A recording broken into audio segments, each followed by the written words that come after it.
was hoping to get further with my last video, but hopefully we'll go a little faster. So we're still on searches, and so the next one is an open field. For an open field search, it either needs to be open or a field. Discuss. Okay, so the open field rule is visual evidence discovered on an open field is not considered a search because it is readily accessible to the public. So open doesn't have to be open, it just has to be seen. But if it can't, like, you can't lift up a tarp, you can't dig, you can't open doors. If it's like a barn in the middle of a field, like, that's still open field. A barn isn't a house, it's not the curtilage. So all of those things still come into play, but you can't reveal anything. You can't manipulate anything to see it, although you can, like, jump over fences, apparently, and disregard things that say stay out. A field doesn't have to be a field either. It could be a barn, a forest, an empty lot. It cannot be home or curtilage. So if you're talking about the great outdoors, it's probably open field, as long as it's not a home or curtilage or a car or something you're living in. Because a tent, you have a reasonable expectation of privacy as a place that you sleep. Okay, so the rule. Record.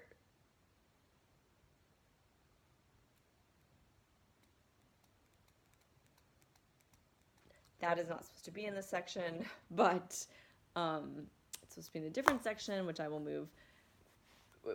It's in regards to your business records or your own personal, like, phone records, anything you share with a third party, so like banking, all that, ISP, those things you have no reasonable expectation of privacy because you have shown them to someone else.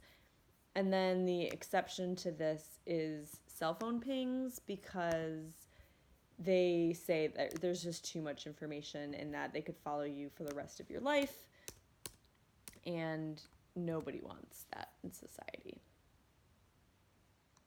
Okay. Then we have plain view doctrine, which we kind of already talked about, but anything you can see in plain view is fair game as long as the police have a right to be there. So unlawful stop, nothing they see is it can be used. So it has two elements. One I just said, lawfully there, and in plain view it needs to be criminally apparent. So a gun can be criminally apparent. Drugs, criminally apparent. You know that you're looking for stereo equipment that was stolen, and here is stereo equipment in the in the car wrapped in plastic, like, criminally apparent. Lawfully there, criminally apparent is plain view. And if the police are lawfully in a place, anything they see without manipulation is fair game. So they cannot search. If they manipulate it, that's a search. And then it must be immediately and readily apparent that what they're looking at is evidence of a crime. If it's not readily apparent, but you know it's there, you will need a warrant. Then we have the automobile exception. If police have probable cause to search, they can search anywhere in a vehicle. Anywhere, whatever they're searching for could be. So if it's a gun, they can't look in the ashtray. If they're looking for drugs, they can pretty much look anywhere. If they're looking for a hippopotamus, they probably can't even look in the trunk because a hippo is going to be pretty big. They can only really look in the window. So this includes packages. No warrant needed because inherent movability of a car. Extra analysis if it's a mobile home. And in that case, it's like, does it still have wheels? Is it still on the road? Is it mobile? Is it permanent? Like, look at those factors. If you're living out of your car, you don't necessarily have a reasonable expectation of privacy automatically. So look at those factors. Automobile exception is tied to the inherent mobility of it and that they could just leave. And you can look at packages. And the court basically says, one, it's mobile, but two, waiting for a warrant may actually be more intrusive. And then the auto exception does not need to become contemporaneous in time and place like the search incident to arrest. So as long as you have probable cause, you can search the car without a warrant. This does not apply to vehicles on the curtilage of a home. Special circumstances and needs warrants. So these are things that kind of, they're not homes, but they have some special rules. So special needs and circumstances, they must have a non-criminal purpose. Searches that reveal crime evidence can be used, but finding criminal activity cannot be the primary reason. So we have administrative searches, and that rule is they need to be for regulatory, not criminal purposes. They require area warrants, not the same restraints as a probable cause warrant. They are closely regulated businesses do not need warrants, and these would be gun sellers, alcohol sellers, auto junkyards, mining. It is not hotels, specifically not hotels. Evidence found can be kept if administrative purpose is fulfilled. It must be a true administrative purpose. It cannot be for pretext. If the administrative purpose falls flat, a good faith exception will apply here if you are relying on that administrative purpose, even if it turns out to be not valid later. And it must have statutory protection in the code itself that limits the search. So like the parameters which would be in a normal search warrant, the code gives it to them. And then if underlying legal reason for administrative, okay, I already said that. So then we have home inspections, and they require an area warrant for a general inspection. The overall area need will inform what the scope of the search will be. And then you have business ones, and this is more like OSHA, and the rule here is where the public can go, an inspector can go, but where public cannot, they will need a warrant or consent.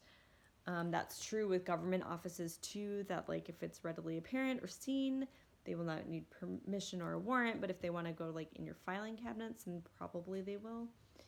And you have public schools. Kids can be searched on reasonable suspicion by school officials because it's about safety. The reasonableness of it will be the test. You cannot strip search a child for ibuprofen. Not going to happen. Jail, strip searches are allowed. You have no reasonable expectation of privacy in your jail cell, and there's always going to be a compelling interest from the jailers. Drug searches, suspicionless, warrantless searches are allowed in some situations, like railroad employees that have had an accident, public school students who are doing after-school activities. You can't for school itself because they don't have a choice to be there, but when they do have a choice to be there, you can drug test them. Indigent pregnant women, you're not going to be allowed to drug test randomly or for healthcare.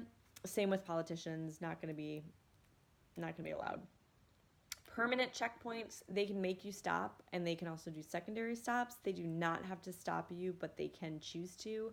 But they cannot search without a warrant, consent, exigency, reasonable fear. So the normal things, although reasonable fear is different in this case.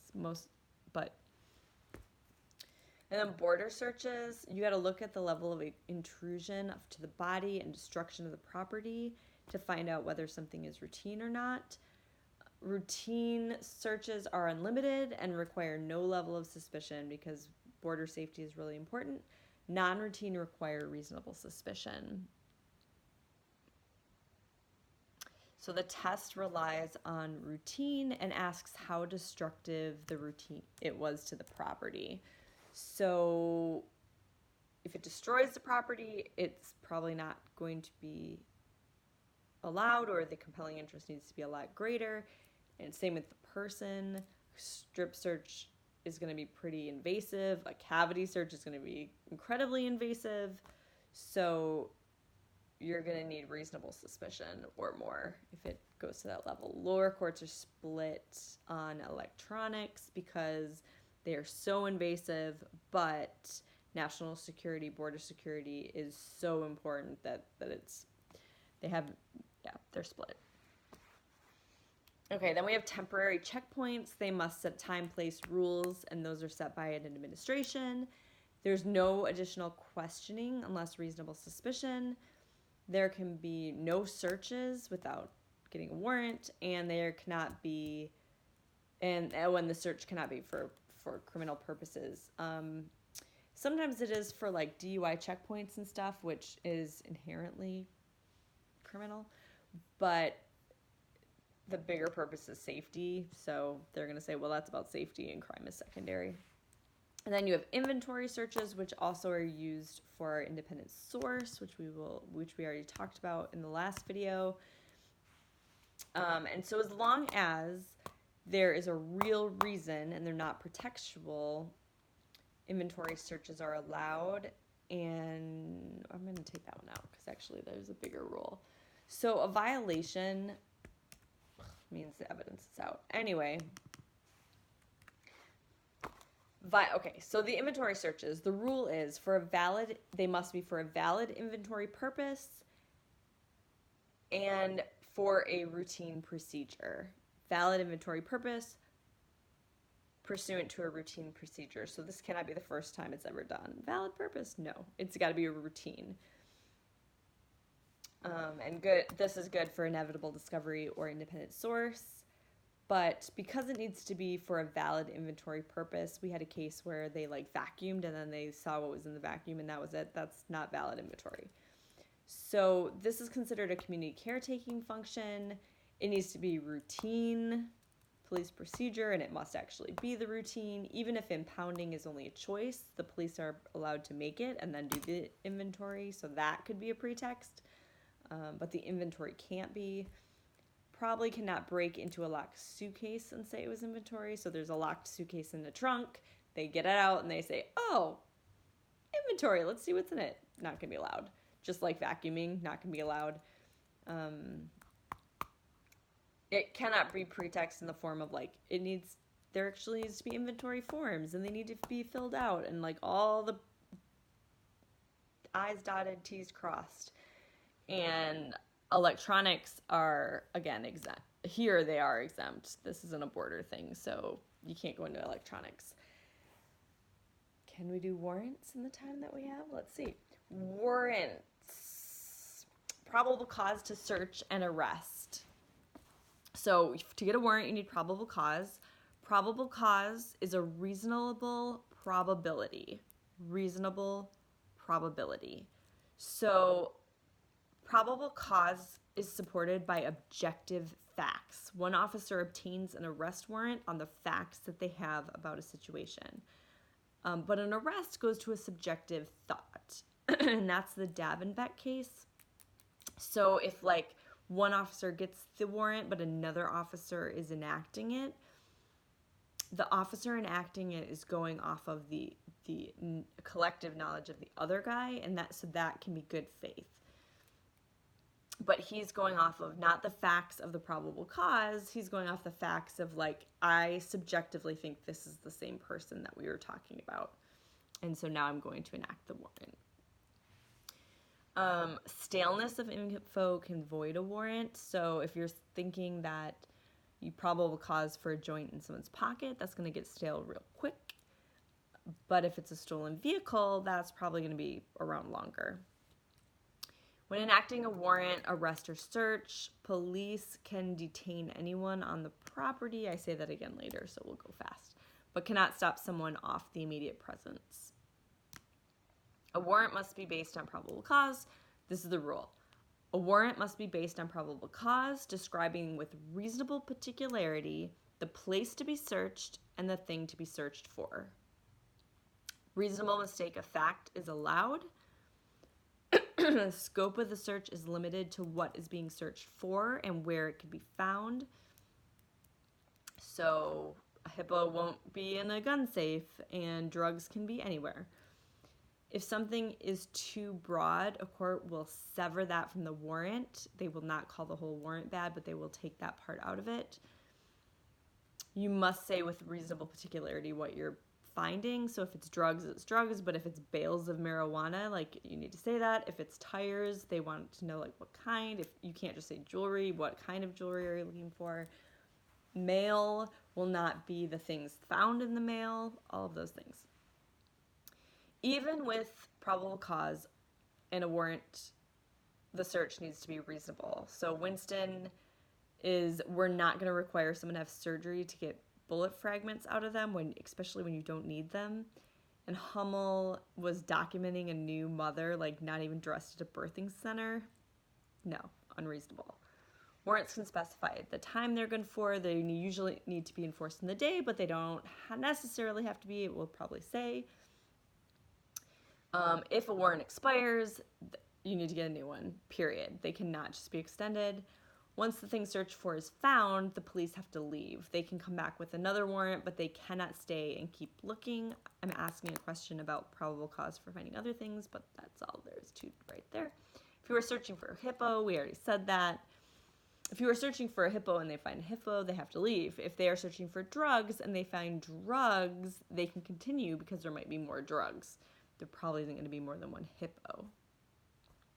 You can get a warrant for illegal contraband, weapons, or for mere evidence. Prior to the Warden case, you could not get a warrant for mere evidence. Only a subpoena could do that, but now you can get a warrant for just evidence, like clothes that may have been that you were wearing during a murder. And a warrant needs to be issued by a neutral and detached magistrate. So that's, you got to do that analysis of, are they neutral, are they detached? So there are exceptions to the warrant. Less exigency.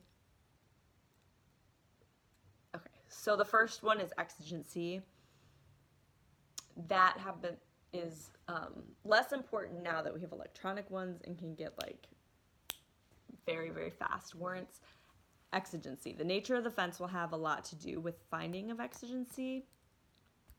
So exigency is for destruction of evidence, hot pursuit, danger to the officer, or others. So destruction of evidence, so you could be hearing a huge commotion. Lots of people do not create this. Okay, so just because there's a lot of people doesn't mean there's exigency. If the police fear that the scene needs to be secured so that evidence doesn't get destroyed, police can detain anyone on the premises and go get a warrant. They are allowed to do that. Because that would be a seizure. You only need reasonable suspicion for that to stop everybody, and so that's a possibility. They cannot detain people away from the premises or bring them back. Police cannot create this commotion with a false claim of a warrant. So they can't like do a knock and announce saying they have a warrant and then like get that and then be like, well, haha, now we have no, they can't create exigency in that way. Hot pursuit. Some courts say it's only hot pursuit if the D is fleeing, so he knows he's being pursued. But McGoldrick doesn't love that. If goes into a house, the police can follow. This isn't a grown-up game of tag. So, like, they cannot run into their house and be like, no, now you have to have an arrest warrant. No. And then they said there was a car crash one, and the guy walked home, and they were like, hot pursuit. And they were like, no, he, like, walked home. He just walked home. It wasn't hot pursuit. And he didn't know you were following them either. Danger to the officer or others. Police see a teen strike an elderly person and they go to help. That's exigency. They can hear evidence being destroyed. That goes to evidence being destroyed, though not the danger to others. What is this? Okay. But if they do think someone's being a danger to themselves or others, that goes to reasonable force factors. And so those are going to look at the severity of the crime, the immediacy of the threat, and the fighting, or if the person is fighting arrest. Places where they did not find exigency, if you have a warrant but it's invalid, you aren't going to have exigency. If they're like, if you have one time to get a warrant, you can do it again. And then we have consent, which is kind of our big issue here. So consent must be voluntary, not coerced. It must be given during a time of legal custody or contact. So consensual encounter, illegal stop, legal arrest. If multiple parties are present and one says no, that overrides all the other yeses. But if the police can legally take the no away, they can get consent from the people who remain, and that is legal. That is also super shady. Withholding consent cannot be used against you, but some courts say it can be part of reasonable suspicion, and let me tell you, they're going to find it. At least the police are. As long as a stop is legal, consent can be voluntary. If a stop was illegal, consent can never be voluntary. If police threaten to do what they have a right to do, that is not coercion. So they could say, like, I'll just get a warrant. And the best thing to say is, well, then go ahead and do that. So withdrawing consent may be a factor. But in the Carter case, they said, well, it was withdrawal of consent, but it was also his weird behavior. And then this is a good faith. We have the Leon good faith exception. If police reasonably rely on advice given by third parties or officials, the evidence will not be excluded, but you cannot reasonably rely on your good stop. That's not going to work. First Amendment searches of places, so like the New York Times, to look for pictures of rioters so you can charge them. While they don't have bigger First Amendment rights, being a First Amendment company, police cannot execute a search warrant. They do have a certain work product protection. But if they are part of a crime or trying to destroy evidence, they're going to be able to be subpoenaed. Okay, I got a little further on that one. I'm happy with that. I'm trying to do this in 4 videos. So I'm at 2 right now.